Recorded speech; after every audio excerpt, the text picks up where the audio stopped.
Hey, what up? It's Brad with Home Love Construction, and today, wearing my SpaceX shirt, I'm going to show you what the steps are in building a room addition. So I've got my window behind me. It's actually this portion of it is a sliding glass door, but we're actually going to do some notes, and we're going to jot some notes down on what the steps are to building a room addition. So when you're doing a room addition, the first step, assuming that you're using a contractor that's licensed in the state of Florida, is you're going to have administrative and permitting. So getting a permit, so we'll write permit up here in all caps, is actually your first step. And what we're gonna do as kind of like a little bonus is be sure you watch to the end, because at the end of the video I'm gonna go through and rapid fire put times next to these. So we're gonna answer two questions: what are the steps and how long does each step take? So in the permitting phase, your contractor is gonna go to the local municipality. They're gonna give them the plans for what you're trying to do.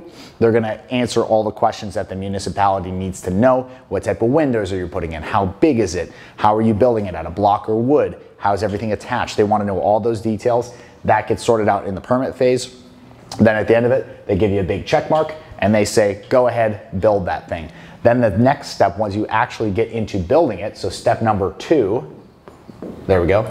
In a room addition specifically, this is a little different from a home, you go straight into the foundation work. So foundations are number 2. Now, there can be some variation. Foundations, this is tough because I got to spell too. So there can be some variation here. You can have just foundations, which could just be the slab and footers. So we'll put here slab and footers. We'll just put foot. You can also potentially incorporate into that the block walls. A lot of times the concrete contractor will also do the block walls. That's how we do it on a lot of our projects, although that could change as the business grows and evolves. But you can have foundations with slab and footer, and I'll put here in parentheses block with a question mark right there. So you could have block walls or you could have frame walls, but that leads me perfectly into step number 3, which is at that point, you're going to frame the walls. Now, before I actually go into that, let me jot it down. Frame. I will just put framing to be general here, because like I said before, you could have frame or block walls, and we'll use this for both. Something that's going to be in between these is going to be, and actually it's going to kind of come up here to before foundations, is rough plumbing. So when you're doing your foundations, the plumbing does have to be roughed in, at least for the drains. A lot of times the supplies can and will be run overhead. Depends on your plumber's preference, depends on your preference and your contractor's preference. You can do it either way for the supply lines to actually get the hot and cold water to where they need to go. But no matter what, those drains have to go under the slab. Got a helicopter out there, I wonder if you can see that. The drains have to go under the slab, so those go in before the concrete gets poured in. Otherwise, we'd have to cut them. It'd be a huge pain in the ass. So from there, we're gonna do our framing. We're gonna do the roof, and we're gonna do interior walls. So it may also do exterior walls. The next step after the exterior walls are up and the trusses are on, realize that this is gonna include doing the roof as well, so setting the trusses and doing the plywood on those. After that, you're gonna have step number 4, and I'm gonna start running out of room here, which is gonna be your roofing material, which is different from framing the roof. From your roofing materials, at that point, you're gonna be what's called dried in. So at that point, you can do things like you can do, step number 5 could be windows and doors. We'll just put wind/door because we're running out of room here. And then that leads into your interior work, which starts off with your rough plumbing and electrical. Now realize this is going to be your second plumbing rough, but usually your first electrical rough, because your electrical is going to come in from your attic. Your plumbing supply lines can come in from your attic, or they can just be stubbed up, and now you can actually put the valves in the walls for your shower, tub, sinks, all that stuff. So next is going to be I'm going to put ELEC, so electric/plumb rough 2, because sometimes you can even have electric under your slab in the event that you have something like an island going in, if you're adding on a kitchen or relocating it or something like that. So from your electrical and plumbing rough in 2, from there, you're gonna have everything in the walls. That's all gonna have to get inspected. Once that all gets okayed, you're gonna insulate the walls and you're gonna do the drywall. So that's once everything is good behind the walls, the framing is inspected, the electrical is inspected, the plumbing is inspected. Oh, forgot the HVAC. That's going to be a part of that as well. That's going to be done at the same time as your electrical and plumbing rough, and then it's going to be inspected at the same time. Then you're going to be what's called okay to cover. So that's a big milestone here, and we'll put that as a note right there. So okay to CVR cover. So when the building department gives you your okay to cover certification, I mean, it's not really a certification, but it is a comment that they put in their inspection report, is they're going to say okay to cover. Then you know you can put all your drywall in and get everything starting to get to the finishing point, because that's what we're getting into. Once your drywall goes on, then everything from there is actually considered finishings. You might not know that. So step 7 is going to be drywall. That's going to be a big piece of the pie right there. And then after your drywall, you go through and you paint everything. At least we do. That's the way that we do it in our process. Some people wait to paint. We prefer not to, because you can paint it quickly. There's minimal protection required and you can get it done faster. We find that it actually brings our timeline down if we paint before the cabinets and flooring are in. So usually we paint right there. So that's going to then bring us to step number 9. After everything's painted, usually at that point, we do the flooring and the tile simultaneously there, or in rapid succession. So we're going to say tile slash floor.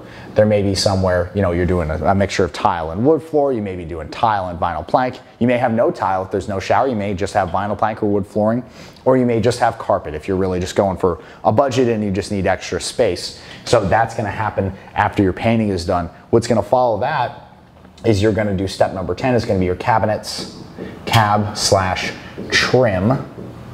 At that point, you're most likely going to be putting in all your interior doors. If there's crown molding, you're going to be doing that at this point. If there's you know, a kitchen cabinet set to put in, if there's a vanity to put in, you're going to put it in here. And then you're going to do your trim after the cabinet's in, because you have to trim up to it. So the cabinet actually has to be in place in most situations before you can do your baseboard in the areas where you have cabinets.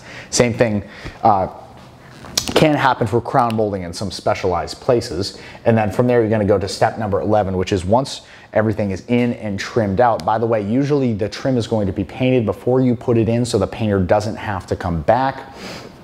Usually the guy installing the trim touches it up. But once all that's in, what you go to is you go to countertops is your next step. You go to countertops after your cabinets. So we'll just put counter. The reason that that can't be done until after the cabinets are in fully is because you have to create a template based on the final placement of the cabinets. You don't want to assume that the cabinets are going to be a certain size and then have a weird countertop reveal, or have countertop that's back too far and doesn't have your good, you know, ½ gap overlap or 3/4, depending on how exactly you do it. You want to make sure that the cabinets are set in before you actually get to that stage. So that happens after the cabinets are in. And then we go to step number 12, which is actually basically going to be, my cat's up there. Just push her off. So step number 12, after your countertops are in, is going to be your electrical, plumbing, and HVAC trim out. So we're going to do plumb, electric, HVAC, trim. And from that point, usually the last things to happen after your plumbing, electrical, and HVAC are trimmed out is you're going to do, you know, the little teeny tiny little things like punch out, you know, touch up your paint, make sure everything's caulked in nice. You're going to set up your appliances. Usually all that stuff is just kind of bunched into the punch out process and wrapping up and finishing a project. You know, even putting the lights, that's going to be encompassed in your electrical plumb out, putting your faucets on, that's plumbing trim out, and really putting in your vent fans and all that stuff, that's HVAC trim out. So that kind of encapsulates everything. That is the actual process that you're going to go through to build a room addition. Now, as promised, here at the end, I want to go through and rapid fire for, let's say, a 500 square foot ensuite room addition. We see a lot of these where you're adding a little bit of living space and you're also adding a bedroom, or a master bedroom and a master bathroom. We see a lot of these. So in most cases, the permitting is going to be, and I'll just do a list up here. So we'll do, and we'll do it in hash marks so that we can see cumulatively how long it's going to take. So, you know, you're going to have your permitting. That's going to be about, 2 months, so we'll do it in weeks. So that's gonna usually be about 8 weeks. So we'll do slash, boom. So that's permitting. We're gonna do foundations. So your slab and your footers, that's usually gonna take, if you have masonry walls, that's probably gonna take you about 2 weeks, maybe 3. So let's say 3 to be conservative. So we'll add 3 more hashes there, 2, 3. From there, we're gonna do our framing. So framing is going to take you, for a typical roof for 500 square feet, plus your interior walls, you're gonna have another 2 weeks in your framing to get all your sheathing on and everything like that. So you're gonna have 1, 2 right there. For your roofing, that's gonna be a week, and you're not gonna wanna start the rest until the roof is on. You wanna make sure it's dried in before you start putting in the things that could be damaged by the water. So you're gonna have another week of roofing. Then your window and door installs, that's gonna typically happen pretty much simultaneously with the plumbing and electrical rough in, but that does take another 2 weeks because the windows are going in, the electric's going in, the plumbing, and all your inspections and your HVAC. You can't crowd too many people into 500 square feet. I know it sounds like it may be a lot, but you do get cramped if you have too many tradespeople in there. Then things get slowed down, they get mad, and things just don't go well. So you want to space them out. That's going to be another 2 weeks, like I said. For drywall, in a 500 square foot room addition, it's going to take about a week and a half to get all the drywall installed, finished, and then actually textured. There's a possibility it could be less, but most drywall crews that, 2 to 4 guys are going to get it all hung. In a 500 square foot room addition, you're probably gonna hang about 80 to 100 sheets of drywall. That's a lot of board. So that's gonna take another 2 weeks. From there, we do our paint. Paint is an easy 1 week thing, potentially even less, but let's say a week to be safe. From there, you do your tile and flooring. That's usually gonna be another 2 week process, a week to do your showers and wall tile, and then a week to do your actual flooring, make sure everything lays out right. Again, that could be less, and the showers are what tend to take longer. So there's a potential that that could be done in a week, but let's say 2 weeks just to give safe expectations here. And then we could do our cabinets and trim. That's another week to pop in all your cabinets, do all your trim, and put all your doors in for 500 square feet. So you add a week there. And then we go to our countertops. So you're actually gonna lose a week to your countertop template. Even though the countertop install takes, maybe 4 or 6 hours to do a full kitchen or a bathroom or whatever, you have to wait because you have to come out and template. Then your fabricator has to put you on the schedule, actually cut the granite or quartz, and then come install it. That's gonna add another week there. Then you go to your plumbing and electrical trim out. I would also add into that glass. If you're adding glass to a bathroom, you add another week for that. So let's say another 2 weeks for your punch out and your glass. So what is that? 1, 2, 3, 4, 5 times 5. So you're at 25 weeks. Apollo, how many months is 25 weeks? 6 months? So you're basically at 6 months for a typical room addition. So 6 months total. So that would be a best case scenario. That assumes that you don't run into significant engineering problems once you dig into the existing home. That assumes that your permit goes smoothly and is done in 8 weeks. Doesn't always happen. Sometimes it's done faster or slower. And it also assumes that at the beginning of this process, right here, the reason I put the P there is it assumes that you have your plan set ready to go to permit. Realize that creating plans can take anywhere from 2 to 6 weeks or longer in the event that you have some really custom stuff and you have a lot of revisions for your plans, people. I have somewhere where it took 6 months for us to actually get plans for a room addition, but we got exactly what they wanted and they took their time. No skin off my nose. We just worked on other projects while we were waiting. We're getting ready to start that one. So if you have questions about a remodeling project, I'd love to hear them. Please send them to homeloveconstruction@gmail.com. I'd be happy to make a video answering your specific question.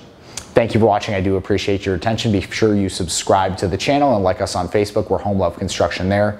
Talk to you very soon. Oh, and if you're in the Tampa Bay area and you want help with the remodeling project, obviously give us a call or send us an email. It's Brad with Home Love Construction. Thanks for watching. Peace.